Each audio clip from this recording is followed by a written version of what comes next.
장 1절에서 4절 말씀입니다. 하나님의 종이요 예수 그리스도의 사도인 나 바울이 사도된 것은 하나님의 택하신 자들의 믿음과 경건함에 속한 진리의 지식과 영생의 소망을 위함이라. 이 영생은 거짓이 없으신 하나님이 영원토록 약속하신 것인데 자기 때에 자기의 말씀을 전도로 나타내었으니 이 전도는 우리 구주 하나님이 명하신 대로 내게 맡기신 것이라. 같은 믿음을 따라 나의 참 아들 된 디도에게 편지하노니 하나님 아버지와 그리스도 예수 우리 구주로부터 은혜와 평강이 내게 있을지어다. 아멘.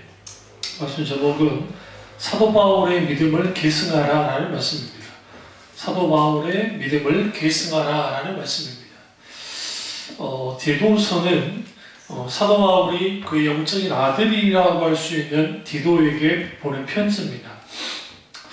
사도 바울이 디도를 언제 만났는지는 성경에서 명확하게 알려주지 않습니다. 근데 분명한 것은 그가 전도 여행을 하는 과정 가운데 디도를 만난 것 같고요. 그가 복음을 듣고 회심하고 그리고 사도 바울의 영적인 아들이 되고 그리고 그가 이제 목회자가 됩니다. 그리고 사도 바울이 디도를 그 영적 아들이라고 부를 만큼 자기의 영적인 아들이라고 부를 만큼 아주 아꼈던 사람 중에 한 명이고요. 대표적인 게 디도 외에 또 영적인 아들이 하나 더 있는데 그게 누구냐면 우리가 너무나 잘 아는 디모데입니다. 물론 조금 더 확장시키면 오네시모라고 하는 사람도 이제 영적인 아들이라고 할 수도 있습니다. 그만큼 사랑과 관심을 갖고 있었고 또 그들을 믿음으로 양육했기 때문에 그 믿음의 유산이 이제 연결된 겁니다. 오늘날 한국교회의 가장 큰 약점이 뭐냐면 이러한 영적인 아들들을 오늘날 우리 교계에 알려있는 수많은 목사님들, 한때 쓰임받았던 목사님들이 이제 키우지 못한 겁니다. 그러다 보니까 단절이 되어버린 거죠. 한때 영광을 얻었던 목사님들이 아주 많으세요. 그럼에도 불구하고 그분들의 뒤를 이을 수 있는 어떠한 영적인 어떠한 그 인물들이 나오지 못하고 대부분이 단절되는 것을 보게 되었습니다. 지금의 영국의 웨스트민스터 채플 같은 경우 그 교회가 지금까지 영적 영향력을 잃지 않는 이유는 뭐냐면 거기에 찰스 스윈돌 그리고 마틴 로드 존스 그 외에도 여러 귀한 하나님의 종들이 거기에서 많이 배출이 됩니다. 근데 참 재밌는 게 마틴 로드 존스 목사님은 의사 출신이고 아주 공부를 많이 한 분입니다. 그 전에 있는 목사님 중에서도 그런 분도 있지만 또 오늘날로 말하면 고등학교 학력 출신을 갖고 있는 찰스 스윈돌이라고 하는 목사님도 그 교회에 담임을 했었습니다. 근데 놀라운 것은 그 찰스 스윈돌이라고 하는 목사님이 계시지 않았다고 한다면 현재 웨스트민스터 채플이 계속 이어져 내려오기가 쉽지 않았을 거다라고 할 만큼 하나님의 귀한 그러니까 그 영적인 일종의 하나의 계보를 가지고 쭉 내려와요. 그러니까 복받은 교회, 아주 복받은 교회죠. 그러니까 어느 교회든 어느 나라 막론하고 후임 목사님들이 그 전에 있던 목사님들의 옳은 신앙을 이어가는 것만큼 아름다운 게 없습니다. 근데 그럼에도 불구하고 그러한 일들이 잘 이루어지지 않는 이유는 뭐냐면 앞서 있던 목사님들이 귀하긴 하셨지만 상당수 한국교회에 내놓아가는 교회들이 복음에서 많이 비껴져 있었기 때문에 이어나가기 쉽지 않았고 또 심지어는 제대로 어쨌든 제자와 훈련이라는 것을 제대로 하셨던 목사님의 제자가 후에 후임받아서 들어왔지만 우리 교단 목사님인데요. 근데 성장 지상주의에 빠져서 소위 말하는 이제 교회는 엄청나게 더 커졌어요. 그런데 오히려 하나님의 말씀이 약화되어지는 생전에 그런 모습 때문에 가슴 많이 아파하셨다고 이제 그러시는데 이제 그런 일들이 있는 거죠. 그런 의미에서 사도 바울은 복받은 사람입니다. 왜냐하면 영적인 아들인 디도와 디모데가 있었기 때문에 그렇습니다. 사도들이 1세기에 이제 다 죽죠. 나이가 있어서 죽기도 하겠지만 중요한 것은 이제 순교로 다 죽고 사도 요한만 이제 말하는 자들이 100세 넘을 때가 살았다라고 이제 보니까 살았습니다. 그럼에도 불구하고 사도 요한도 하나님의 부름을 받아야 됐고 그 뒤를 이었던 이제 그 제자들이 있습니다. 그 대표적인 게 디도나 또 디모데 그리고 우리가 이제 여러분이 어쩌나없이 설교를 들어봤을 폴리카비라고 하는 사람입니다.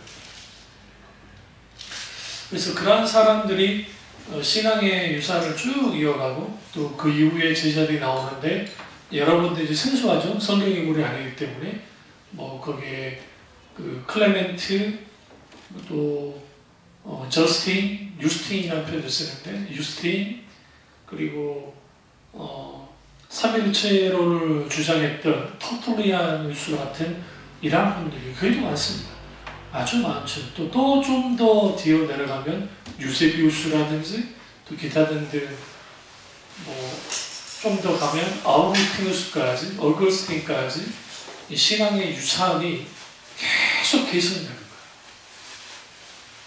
그러니까 그 계승되어져 있기 때문에 각 시대가 어두운 시기가 있거든요. 그러니까 하나님의 교회의 역사를 보시면 이제 교회의 역사를 보시면 늘 이렇게 쭉 올라가지 않았어요. 부침이 있었던 거예요. 부침이 있을 때마다 하나님은 하나님의 사람들을 이제 들어서 쓰셨는데 그들이 다 누구냐? 사도적 신앙을 계승했던 사람들을 통해서 선지자와 사도들을 통해 교회가 세워졌기 때문에 사도적 신앙을 계승했던 사람들이 있어야 되었습니다. 그럼 사도들의 신앙은 누구부터 주어졌느냐? 예수님이에요. 예수님으로부터 주어졌던 그 신앙이 이제 계속적으로 이어져 내려온 겁니다. 사도 바울이 결혼했을까 안 했을까요? 라는 생각이 이제 많은 경우에 그 오술된자라는 표현 속에서 그 스데반을 죽일 때 이스라엘은 결혼하지 않으면 사람 취급 안 해요. 우리랑 비슷해요. 그러니까 어떤 장이 될 수가 없어요. 그렇기 때문에 결혼했을 겁니다. 근데 이제 성경에 보시면 이제 학자들이 아마 상처였을 거라고 봐요. 나이는 없었던 것 같고 그리고 이제 그랬던 것 같습니다. 왜냐하면 그 사도 바울 이런 말을 하거든요. 베드로나 막 이제 사도들이 가족을 데리고 그 복음을 막 전도하는 걸 봤거든요. 그러니까 그가 나도 그렇게 할 수 있다 그런 표현을 쓰긴 했단 말이죠.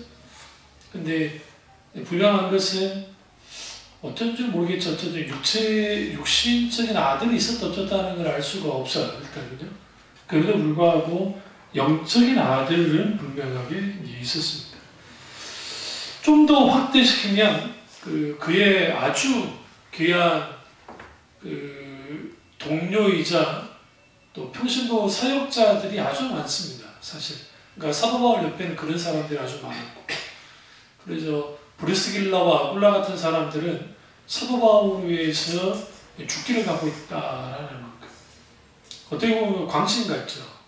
근데 이제 사도 바울을 위해서 죽는다는 표현은 좀 과한 표현이고 그게 뭐냐면 사도 바울이 위기가 닥쳤을 때 기꺼이 그들의 목숨을 내놓고 단 하루라도 사도 바울이 복음을 전하기를 원했던 사람들이 있었다는 겁니다. 그것만큼 아주 귀한 게 없죠. 그런데 오늘 이 본문을 보시면 사도 바울이 자신의 정체성에 대해서 말을 합니다. 사도된 것은 이라는 표현을 쓰죠. 사도 바울이 사도인 나 바울이 사도가 된 것은 1장 1절이에요. 같이 보세요. 네, 저 볼 필요가 없습니다. 사도된 것은 첫 번째 하나님이 택하신 자들의 믿음과 경건에 속한 진리의 지식과 영생의 소망을 위함이라. 그러면 여기 보시면 믿음과 경건에 속한 진리의 지식. 왜 사도 바울이 사도가 되느냐?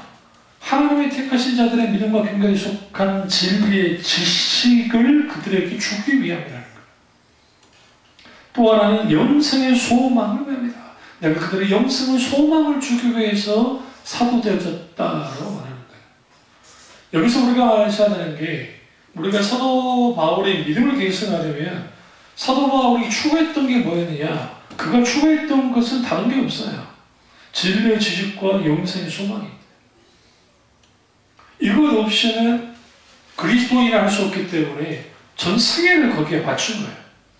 그러면서 이 영생은 어떤 것이냐? 2절을 보시면 이 영생은 거짓이 없으신 하나님이 영원 전부터 약속하신 것이다 라고 말하고 있고, 3절 보시면 자기 때에, 여기 굉장히 중요해요.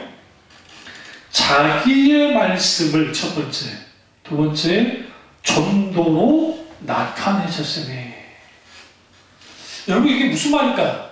자기의 말씀, 누구의 말씀이에요? 하나님 그분의 자신의 말씀이에요. 그런데 무엇으로 나타내느냐? 전도로 나타나셨다는 거예요. 우리 전도를 좀 오해하시는 게, 전도 예수 믿으세요? 예수 믿으세요? 예수 믿으면 천국 가요? 예수 믿으면 복 받아요? 그게 전도라는데 그게 전도 행위고요. 그게 전도 행위고, 사실 전도는 뭐냐면 우리의 입술의 말로 사람들을 설득하는 게 아니라 사람들에게 증거하는 거예요. 뭘 증거하는 거예요? 복음을 증거하는 것이 전도입니다. 사실. 그러니까 그 전도했다는 거죠. 근데 이 전도는 누가 어떻게 한 거냐? 우리 구주 하나님이 망하신 자로 누구에게 맡겼다? 내게 맡겼다 하는 거예요. 그러니까 사도 바울은 그걸 알고 있었어요. 하나님이 말씀, 그리고 전도로 이제 그 말씀을 나타내셨는데 그 전도는 결국은 내게 맡기신 것이었다. 그것을 가지고 그가 이제 복음 전도 사역을 잘 감당하기 시작했습니다. 여기서 나의 말씀이 아니에요. 내 말이 아니에요. 어저께 PD 수첩에 N교회 실체가 나왔는데, 저는 뭐 뻔히지 아니라고 보진 않았습니다만은, 이제 스마트폰으로 포털에서 쭉 검색을 해봤어요. 참 이게 말이 안 되는 신앙 형태를 가져오는데, 놀랍게도 초대형 교회 대부분의 교회가 다 그렇습니다. 정도의 차이만 있을 뿐이죠. 그러니까 말은 하나님께 영광을 드린다고 말은 하는데 다 목사를 향해요. 난도 그런 교회는 처음 봤네.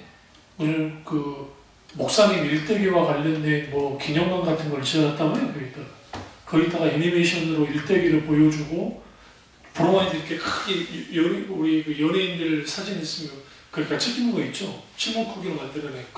이게 공산당이지, 이게 무슨 기독교예요, 이게?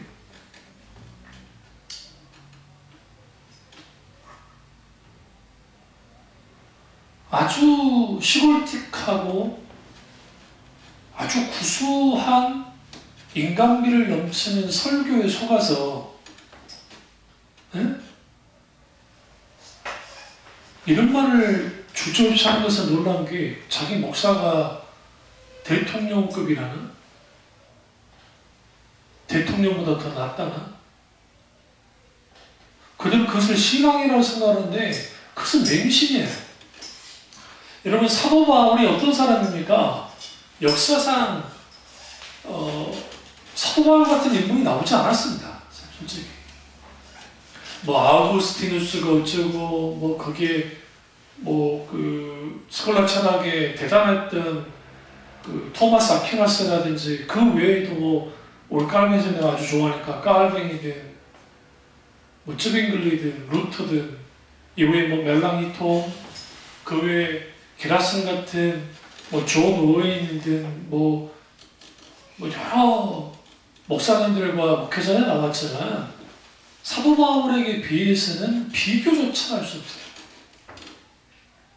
근데 보시면 사도 바울 주종자가 있던가요?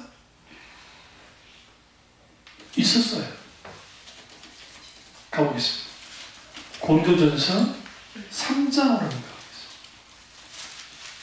그 시대에도 있었어요. 사람들은 고린도 후서가 3장을 맞네요. 고린도전서 3장 4절 보세요. 어떤 이는 말하되 나는 바울에게라 하고 다른 이는 나는 아볼로에게라 하니 너희가 육의 사람이 아니니요. 그런즉 아볼로는 무엇이며 바울은 무엇이냐? 그들은 주께서 각각 주신 대로 너희로 하여금 믿게 한 사역자들이라. 이게 무슨 말이야?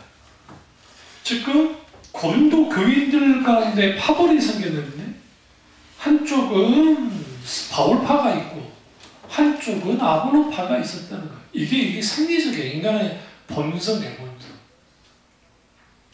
아볼로는 후에 주께 부름받은 사람이야. 구약의 학자였고 이 사람은 누구의 제자냐면 세리완의 제자였습니다. 세리완의 제자로서 예수 그리스도 그분의 십자가의 복음을 알지 못했지만 적어도 아볼로는 뭐 하진 않았냐면 그러니까 유대 정통주의자들이 따랐던 율법주의에 빠졌던 사람은 아니에요. 오히려 그리스도를 예수 그리스도께서 그리스도이신 것에 대해서 전했던 사람이 아볼로입니다.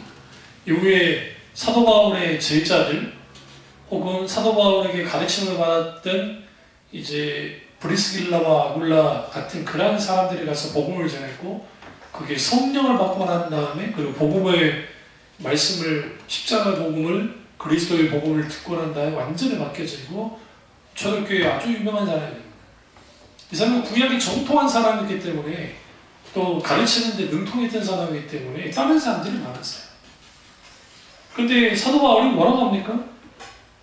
나는 바울파고 나는 아볼로다. 이게 뭐냐는 거예요. 이건 뭐라고요? 육의 사람이 아니리요. 예수 그리스도 외에 다른 것을 따르는 사람들은 육의 육적인 사람인 거예요.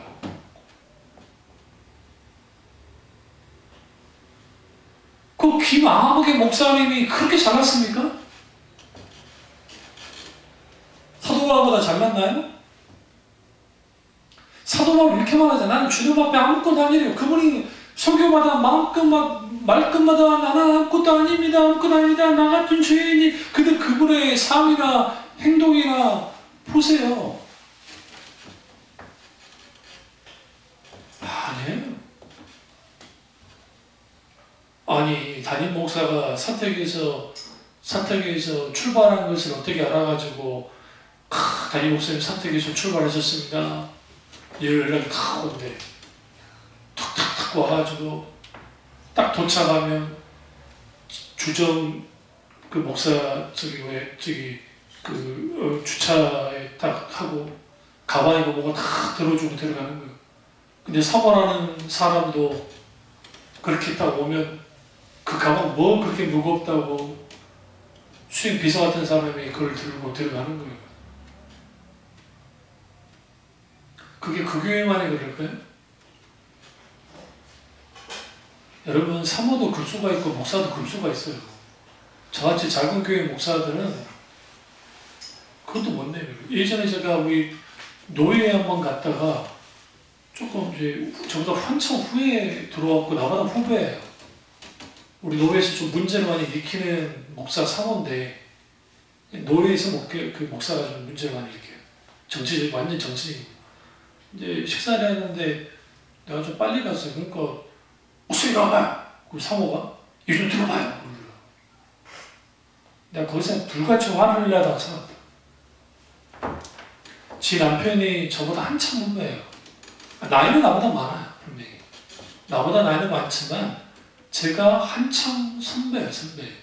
목사 안수도 선배고 또 서열이 있어요. 노예도 서열이 있기 때문에 제 서열이 그 사람보다 아주 앞서요. 그 목사보다. 그 목사 지 남편 얼굴에 똥칠하는 거예요. 내가 노예 장소에 있으니까 내가 참아주고 말고 그냥 그러고 말았지. 이 이 사람이 처음 보는 목사에게도 이럴 정도인데 지 교인들한테는 얼마나 지랄 발광을 하겠어요. 교회는 한 400명도 안 되는 교회인데 2, 300명 정도 되는 교회. 교회는 커요. 그 사업하다가 목사였거든. 그래서 사업한 돈이 있으니까 저기 남양주에 있다가 조개구조 받아가지고 지 돈하고 어떻게 하고 준비하고 아파트가 들었으니까 사람들이 몰려오는 걸 채워준 거야. 거기. 여러분, 이 300명 되는데도 그 지랄 발광을 하는데 수백 명이 모이니까 얼마나 위선을 들겠어요. 그 하나님 앞에 그 미친 짓들을 그렇게 하는 거예요. 사도 바울이 글을 보면 뭐 할까요? 통탄하겠죠. 통탄해. 문제는 뭐냐면 그 내에 있는 교인들의 반응이에요. 눈이 가려워지면, 영적인 분별력이 없게 되어지면 그는 소위 말하는 그 신앙이라는 이름 하에서 모든 것을 그럴싸하게 자기 합리화시켜요. 왜 그러냐면 자기들의 담임 목사가 이제 부정되어지면 자기들의 신앙 또한 부정된다고 하는 생각을 가져요. 그래서 미필적 고의라는 표현을 쓰죠. 알면서도 그냥 해주는 거예요. 그리고 거기에 이제 소위 간증이라는 것을 시키는데 그 간증을 시켰을 때에 말은 하나님께 영광이지만 우리 목사님이 이렇게 기도해 주셔서 우리 목사님이 어떻게 해주셔서 문제가 해결되고 뭐 있습니다. 심지어는 본인 자신도 내가 기도해서 뭐 죽을 뻔한 원장의 자식을 살리고 병원 의사들 몇 명을 살렸고 뭐 누구를 살렸고 누구를 살렸고 내가 기도해서 하나님이 내게 그런 역사를 줬다 은사를 줬다. 그게 다 뻥까. 왜 뻥까냐면 실제로 하나님이 그렇게 역사하실지 하실 수도 있다고 생각해요. 문제는 뭐냐면 본인의 경건함으로 되어진 게 아니에요. 사도 바울이 뭐라 합니까? 놀라운 하나님의 기적의 역사를 일으켰을 때 우리는 너희와 다 똑같다면서요.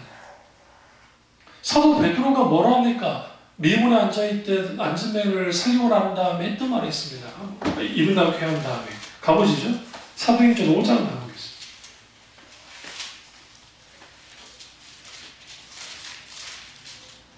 3장에 5장이 아니고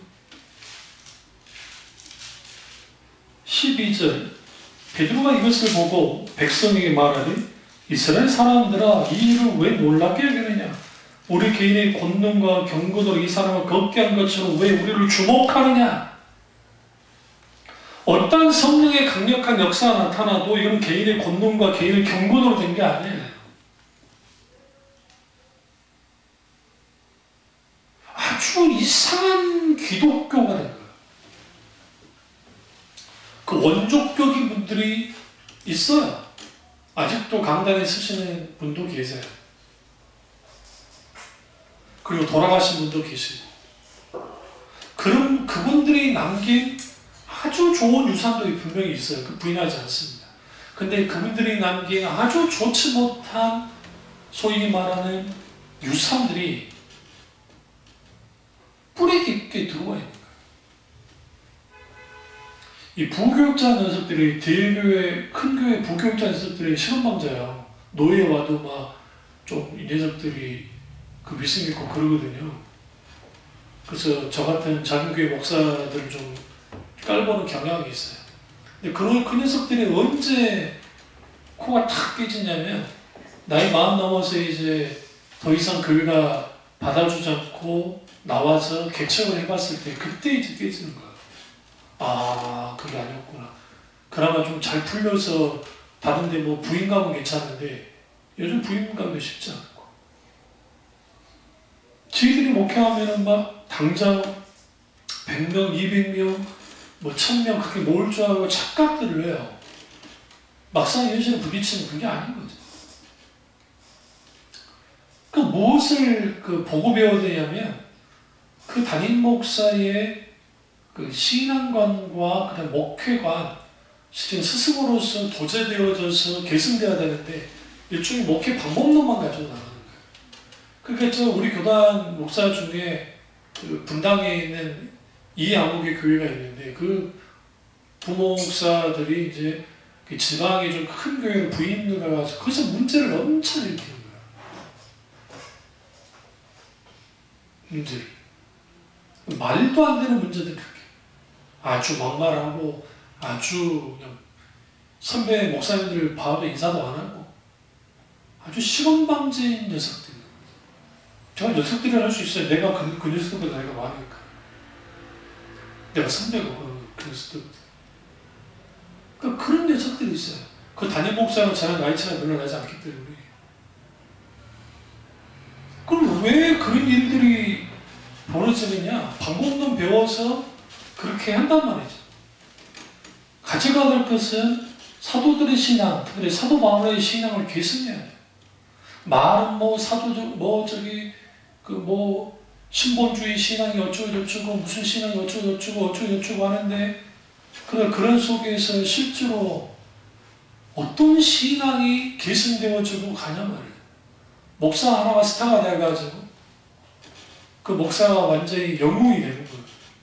성웅까지 되는 거예요. 그리고 이제 일반인들이 범접할 수 없는 위치까지 올라가 버리는 거예요. 그게 카톨릭이 똑같이 있어요. 마틴 루터가 종교개혁을 일으킬 당시 그때 교황이 피오 10세인가 아주 역대 교황 중에 아주 정말 개 같은 놈이었어요.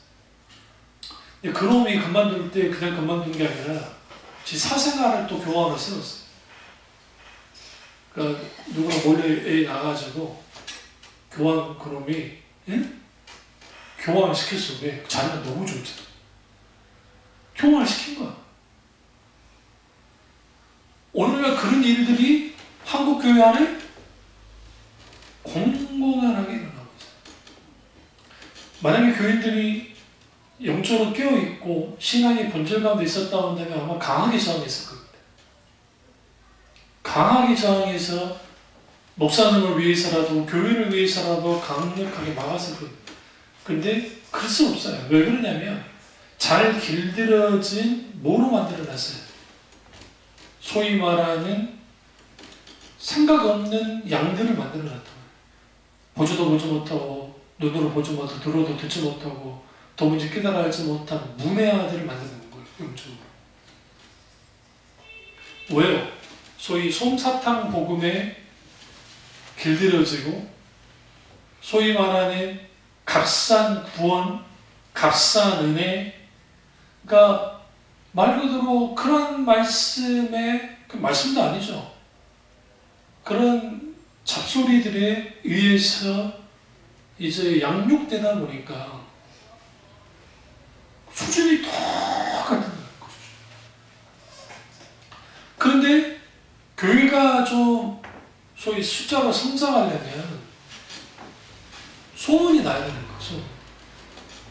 교회가 아예 하나님의 역사가 없었다고 저는 그렇게 생각하지 않습니다. 하나님의 크신 은혜가 있었다고 생각합니다.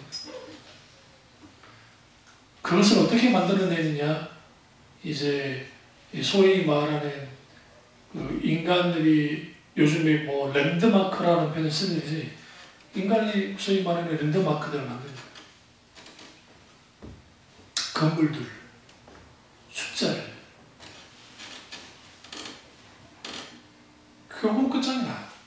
그러다가. 영적인 세계에.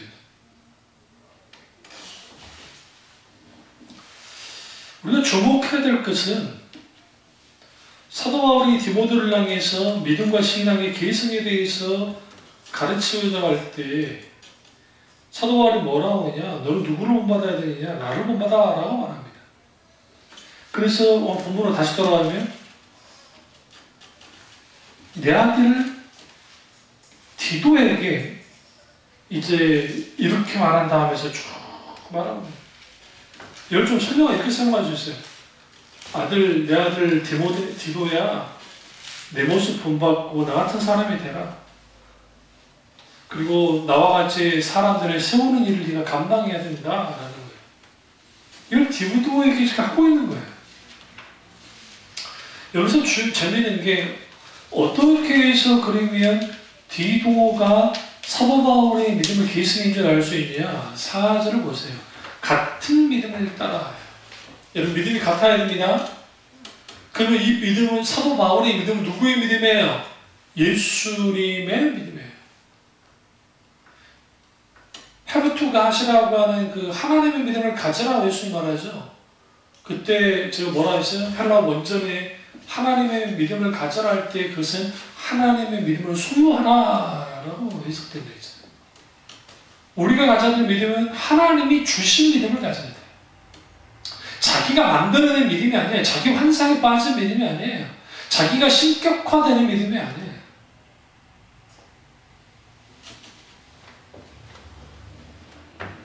그래서 우리는 같은 믿음을 계승해야 돼요.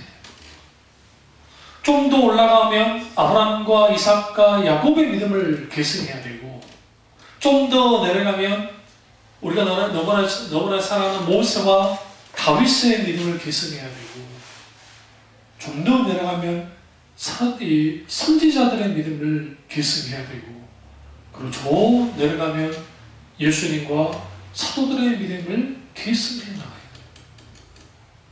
각 시대는 달랐지만, 그리고 내용도 좀 다른 것처럼 느껴지지만, 그 계시가, 하나님의 계시는 처음부터 다 밝혀주지 않기 때문에, 점진적으로 밝혀주시기 때문에 조금 덜한 것 같은 느낌은 있지만 실질적으로 하나님의 계시는 동일하게 주어졌어요.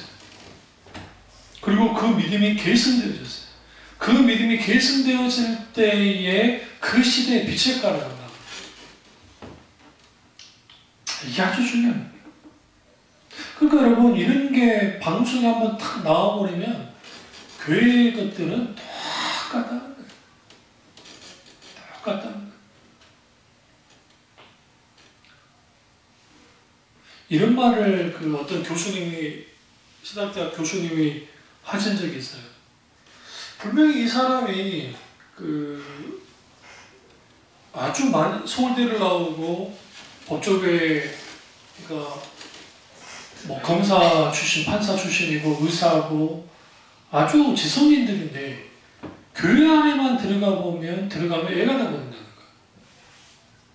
이상할 정도. 그 현상이 이상하다는 거예요. 그러니까 교회 밖에 나오면 정상적인데 교회 안에만 들어가면 그런다는 거예요. 누가 봐도 상식적으로 봐도 그게 아니라고 할 만한 사람들이 침묵한다는 거예요. 왜 그럴까라고 딱 들었을 때 그게 뭐냐면 영적으로 무지몽매해서 그래요. 다시 말하면 인격체이신 하나님을 만난 경험이 없고, 또 하나는 그들이 진리의 말씀을 깨달아 알지는 못하기 때문에 분별력이 없는 거예요. 그러니까 보고 배우고 들은 대로 그냥 그런가 보다 하고 그냥 따라가고, 일종의 자신에게 있어서는 그냥 종교이고, 종교로서 그냥 자기가 좋으면 되는 거예요. 그 이상 그게가 아니라고 생각하고, 그리고 소위 말하는 그 교회가 만들어낸 소위 말하는 여러 가지 신앙의 매뉴얼이든 환상이든 규칙이든 전통이든 그런 것이 소위 말하는 신앙생활이라고 착각하면서 그렇게 신앙생활을 합니다.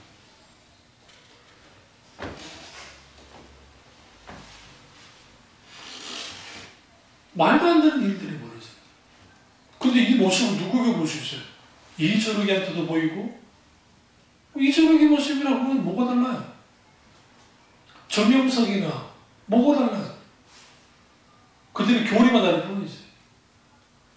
유병원 씨 똑같잖아요. 왕처럼 군림하면서 했던 것들. 자기 왕국을 세워서 자기가 왕이 되어서는, 하나님은 뭐냐? 하빠지. 그냥 하나님 계시고 내가 알아서 할게. 하빠지가 돼버리는 거예요. 하나님의 아버지 역할하는 가운데 우리는 왜 착각해요? 거기에서 그 교회 특별 새벽교회 갔더니 문자회의도 하나님 역사하지 않는다는 게 아니라니까요. 왜 하나님 역사하시느냐? 하나님은 하나님의 자녀들, 그들을 위해서 역사하세요. 문제는 뭐냐면, 이 하나님의 손만을 구했던 광야 이스라엘 백성들이 하나님의 응답이 없었나요? 있었어요. 물이 반석에서 물이 나는 경험도 있고 만나가 내리는 놀라운 기적도 경험했고 아말렉이 뒤에서 쳤을 때 하나님의 승리케 하는 기적도 경험했고 그 외에도 구름기둥과 불기둥은 매일매일 하나님의 기적을 경험했고 그런데도 불구하고 그들 뭐냐 영적으로 파괴해졌다. 그러니까 하나님은 하나님의 자녀들을 위해서 그거마저도 역사하지 않으면 그들이 무너지고 넘어지고 하나님을 떠날 수 있기 때문에 하나님께서 역사해 주시기도 한단 말이에요. 문제는 뭐냐면 그들의 영혼이 가면 갈수록 더 파리해져요. 파리해진다는 한글 성경의 표현이 뭘 배우면 영적으로 메말라가 버려요. 바짝 어떻게 그 뼈까지 이런 그 다 말라붙어있는 게 파리하다 파리함이라는 뜻이에요. 그런 상태가 있는 거예요. 그러니까 영적으로 그렇게 되어버리기 때문에 거기서 일어나는 일들이 뭐예요? 결국은 인간이 만들어낸 것들을 가지고 그들만이 만들어낸 신앙의 환타지 혹은 종교 놀이를 하는 거예요.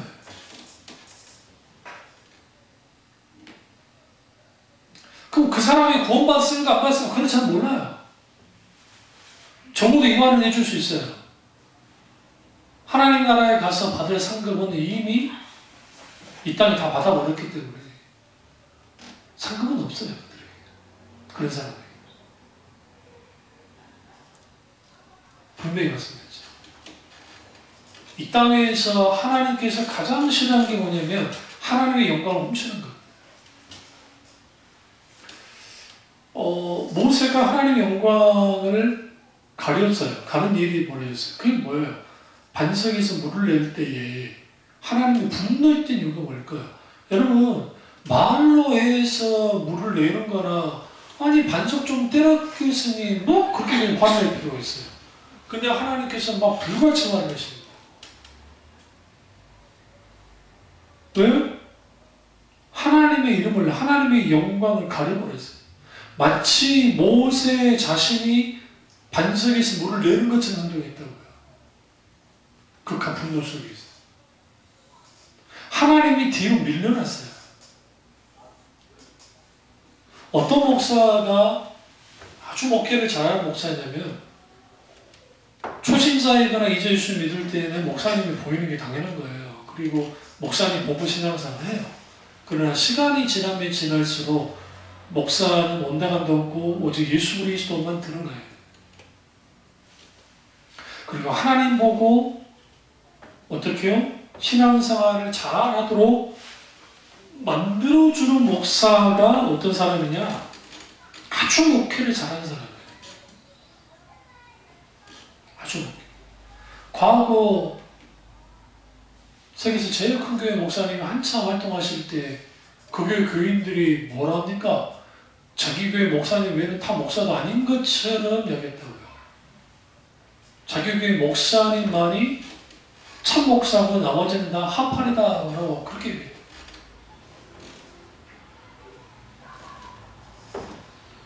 그럼 그러한 일들이 영적으로 어린아이일수록 영적으로 분별력이 어릴수록 비일비재하게 일어나는데 그러니까 고린도 교회가 그 짓들을 한 거예요.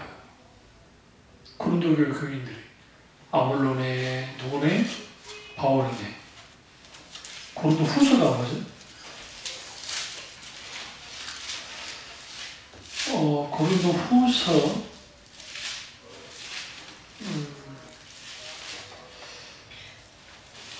아닌가? 그 연장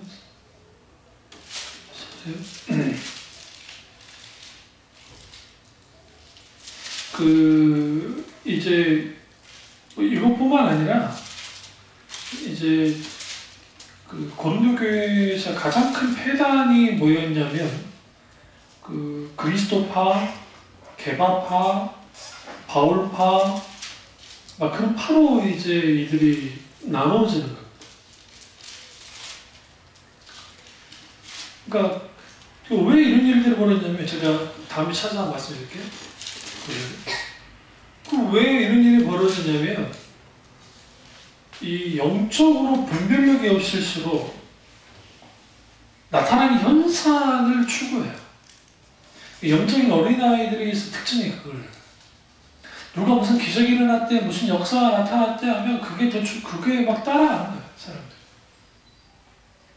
근데 이제 주석가들이 고린도교회 내에 있는 분파들 중에 아주 당을 짓고 아주 크게 문제를 만들었던 그 분파 사람이 누구냐 했을 때에 그리스도다, 그리스도파. 이게 무서운 말이에요.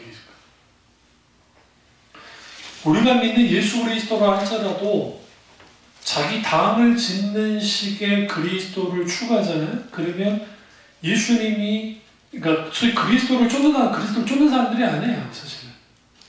자기들이 그 그리스도라고 하는 그 소위 파를 내세워서 다른 파를 어떻게 누르려고 하는 수단으로서 이용하는 거예요. 이게 초대교회에 벌어진 일이에요. 하물며 오늘날은 말할 것도 없어요. 그래서 부교육자가, 부목사가 설교 잘하잖아요? 바로 쫓겨나요. 담임 목사보다 뛰어나면 다 쫓아내버려요. 뭐를 우려해서 그러냐면 저 부목사가 교인들을 끌고 나갈 수 있다라고 생각이 돼요. 그러니까 인물이 안 나타나는 거예요. 그러니까 결국은 주로 어디서 데려와요? 그 외부에서 청빙에 가는 거예요. 그것도 말 잘 듣는 사람. 말 잘 듣는 사람.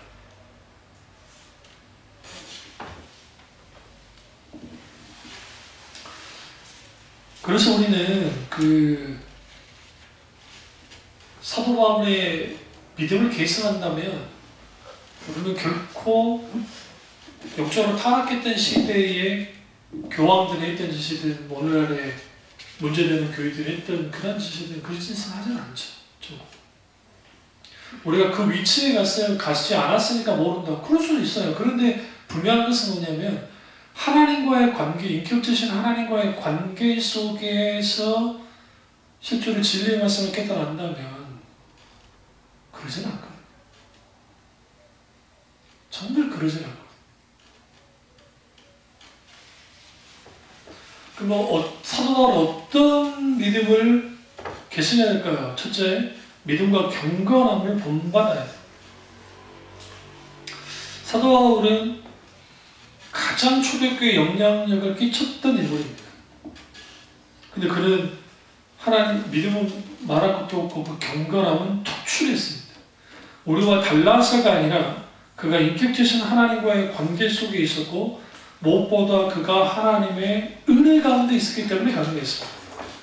골로새서 15장 10절에 보면 그러나 내가 나는 것은 하나님 은혜로 된 것이니 내게 주신 그 은혜가 헛되지 아니하여 내가 모든 사도보다 더 많이 수고했으나 내가 한 것이 아니고 오직 나와 함께 하신 하나님의 은혜가, 하나님의 은혜가 아주 많았기 때문에 그의 믿음과 경건함에 있었던 사람입니다.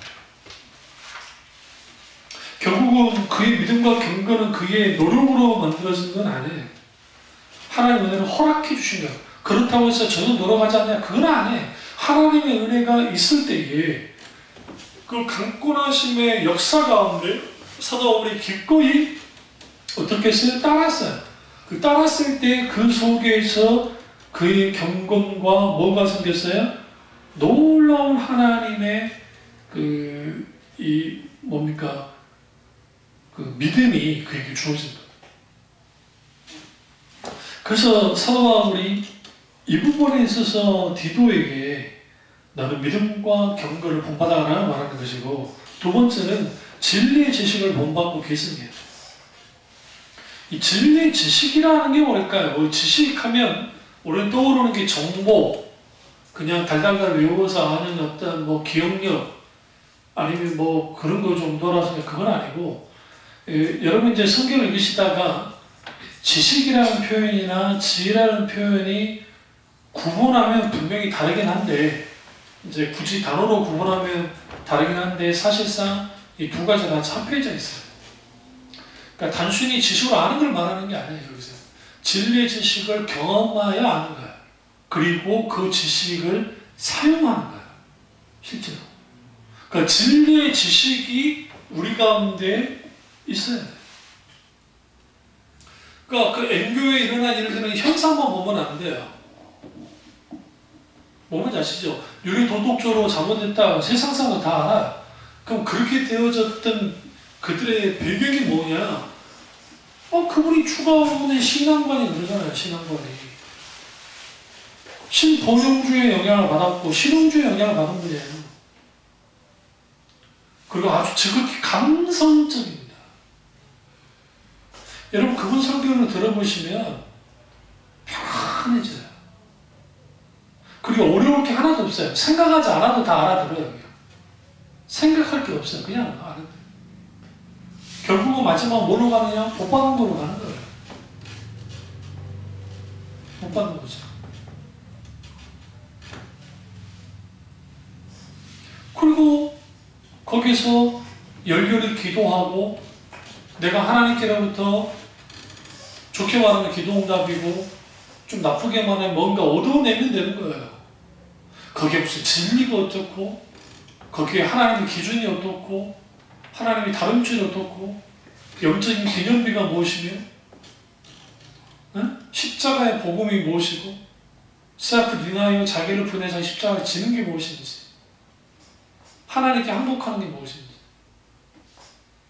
하나님의 헤세드의 은혜 가운데 있게 되어지는 그 체휼함의 은혜를 통해 우리가 기꺼이 하나님 앞에 항복하고 기꺼이 하나님을 따르는 그 좁은 길을 가는 것에 대한 것은 전혀 없어요. 그러니까 그런 것들이 왜 그러면 분별되지 않느냐? 오늘 본문 말씀은 진리의 지식이 없기 때문에 사도 바울이 진리의 지식을 분발하라 하죠. 그래서 여러분 사도 바울이 전달했던 진리는 그 진리의 지식을 스스로 만들어낸 게 아니에요. 머리가 좋아서 스스로 고안해낸 것도 아니에요. 누구부터 주어졌어요? 성령님을 통해서. 십자가의 복음이 누구를 통해서? 선배였던 바나바를 통해서. 그에게 전해진 거예요. 그리고 그 진리의 말씀이 그에게 있어서 모든 것이 되어졌어요. 진리가 너희를 자유케 한다 했죠. 그 자유케 한 그 진리가 있었다는 거죠. 그 속에 진리가 있었기 때문에 그 진리를 가지고 뭐 했어요? 세상에서 잘못되어진 모든 것들을 분별하고 하나님의 길로 하나님의 거룩함을 드러내는데 앞장섰던 게 누구냐? 사도 바울입니다. 그 우리들이 사도 바울의 이러한 이 신앙을 개성해야 되고 세 번째는 영생의 소망을 개선해야 돼요. 사도 바울이 말하죠. 영생의 소망을 위함이라. 이 소망은 다른 누군가에게 있는 소망이 아니에요. 이건 누구의 소망이에요? 하나님 가운데 있는 소망입니다. 근데 이게 영원한 것이라. 이 영원한 것이 우리에게 있습니다. 성도들에서 가장 큰 소망 중에 하나는 하나님 나라에 대한 천국에 대한 소망이죠. 그 소망이 우리 가운데 있어야 돼요. 그리고 더 중요한 건 뭐냐면 이런 믿음의 계승자 우리는 많이 살아봤자 100살 이상 살기 힘드니까 어쨌든 그 믿음을 계승시켜서 기독신앙이 서도적인 신앙이 예수 그리스도 그분의 신앙, 그분이 가르쳤던 십자가의 복음이 계속 이어져 가야 돼요. 끊어지지 않고. 그걸 통해서 사도 바울의 믿음이 계승되어지면 거기에 하나님의 부흥이 있고 거기에 하나님의 길이 있고 거기에 하나님의 놀라운 능력이 있습니다. 하나님의 나라는 말에 있지 않고 능력이 있느니라 라고 말씀드려요. 아무리 말반한다 할지라도 거기에 어소리티 하나님이 주신 엑수시아 합법적인 권능이 나타나지 않으면 아무것도 아닌 거예요. 우리 이렇게 생각합니다. 우리가 다니는 교회에 이런 기적이 나타났고 이런 일이 나타났고 이런 역사가 나타나서 그러니까 하나님이 함께하는 거야. 그건 착각이에요.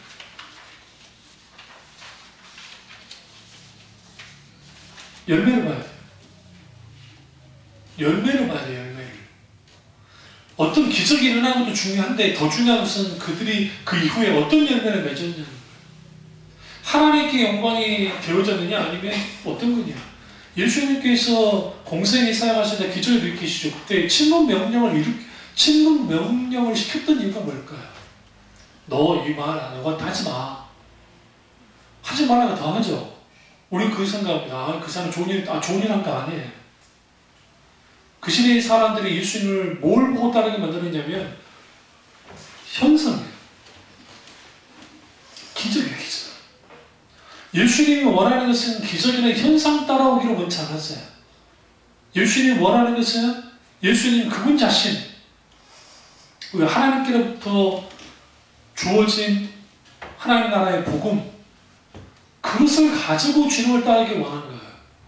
그러나 인간은 기본적으로 어떠한 역사가 나타나면, 어떤 기적이 나타나면 그 현상을 추구하는 경향성이 있어요. 그리고 그런 기적이나 이적이 일어나면 그 자체가 뭐라고 생각해요? 하나님의 그 뒷받침, 하나님의 인정하심이라는 착각을 해요. 결코 그러지 않습니다. 마태복음을 보시면 몇 장인지 생각이 나서 내가 그러는데, 마태복음의 주요 하는 자마다 다 천국에 들어갈 게 아니라는 말씀이 있어요. 5장인가요? 6장인가요?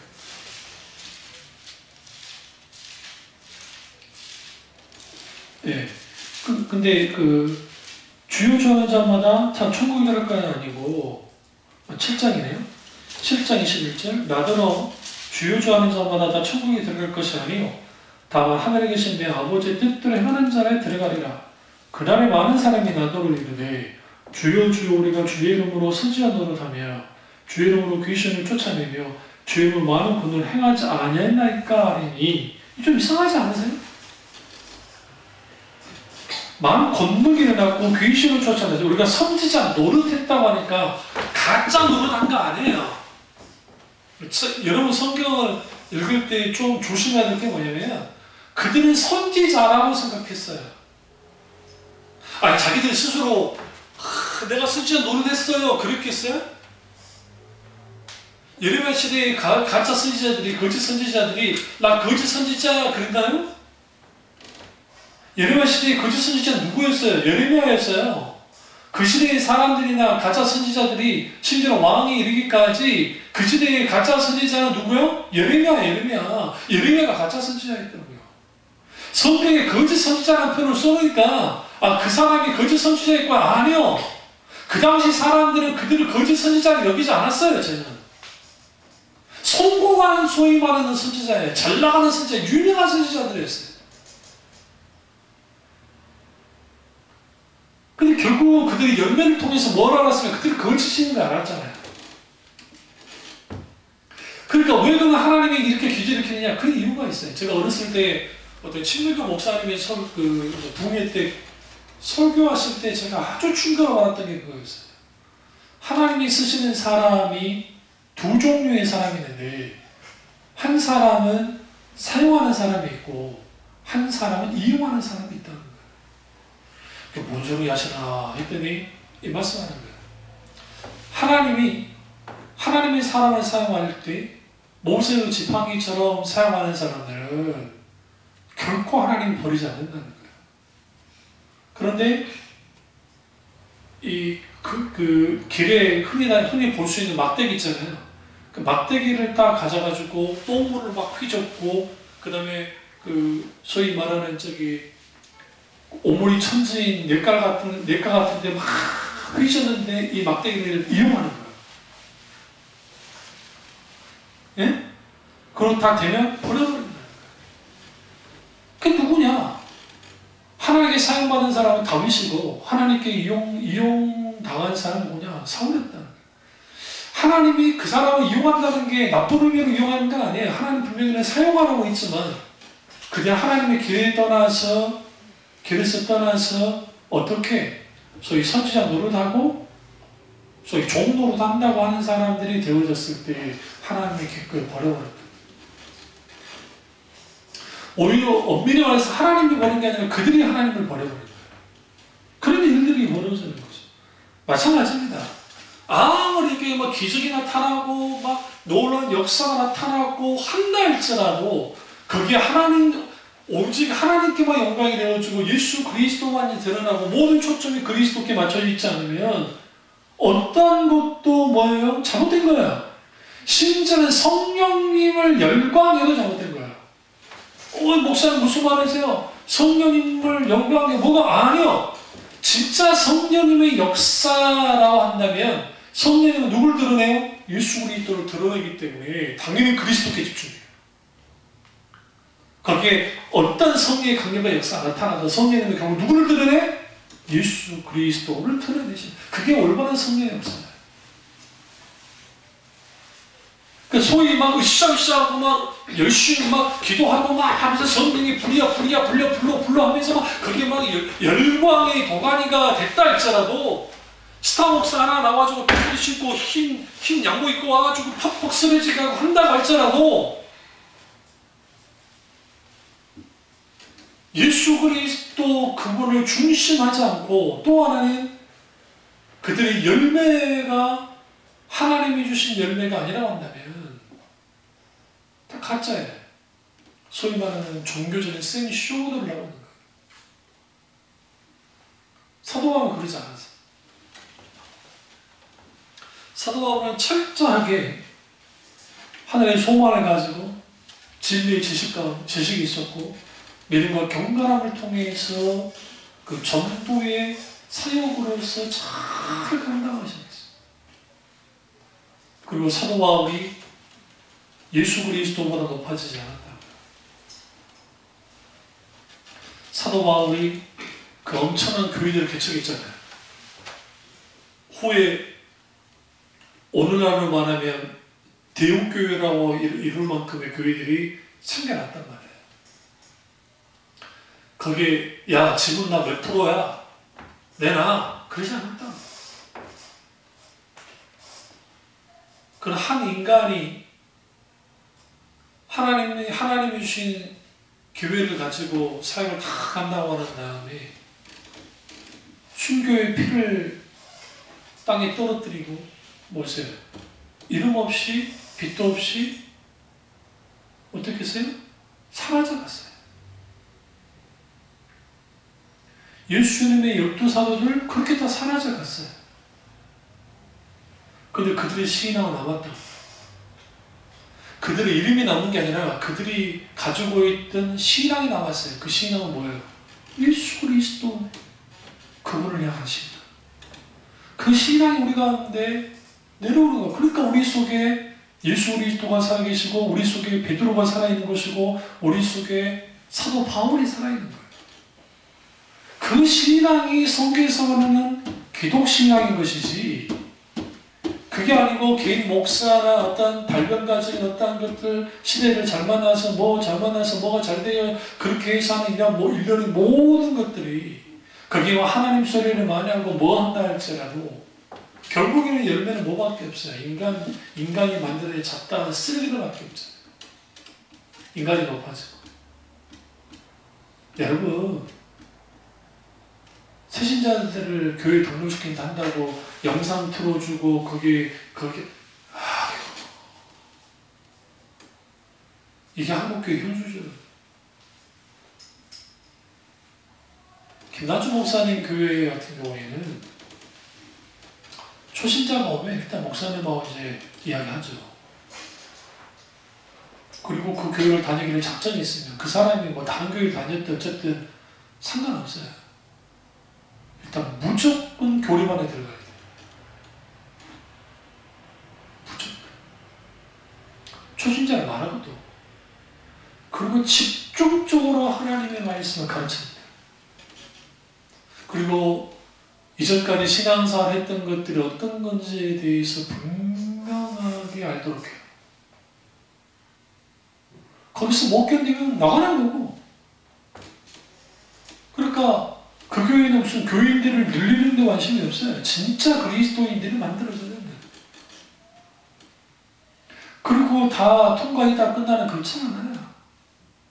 세상에 그 교회 구역예배 이제 구조에 말하면 구역예배 공과를 직접 목사님이 쓰시는데 그 강좌를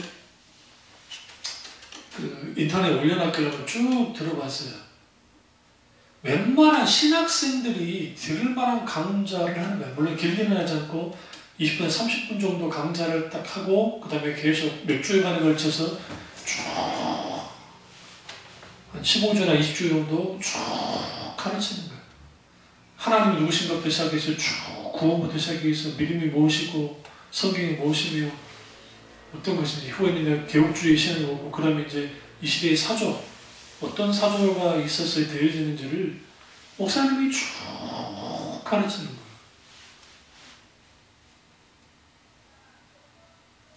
여러분 그런 교회 안에 있는 교인들과 성도 신자들과 뭐 초대인교 아니라 어떤 교회도 그 안에 있는 교인들하고 비교조차도 할 수 없어요. 왠지 아세요? 단순히 지식적으로 많이 알기 때문에 그거 아니에요. 적어도 담임 목사님이나 부목사님들이 진리의 말씀을 사수하기 위해서 목숨 걸고 뭐 하는 거예요? 사역을 감당해 나가는 거예요. 그런 의미에서 여목사님이 정말 존경받을 말 하시는 거예요. 그게 쉬운 목회가 아니에요. 나한테 해라했으면 못했을 것 같아. 내가 신경이 예민한 사람이라 아주 제가 병들어서 진작에 병들어서 나가 떨어졌을 거예요. 그럼에도 불구하고 감당하면서 가죠. 왜 그래요?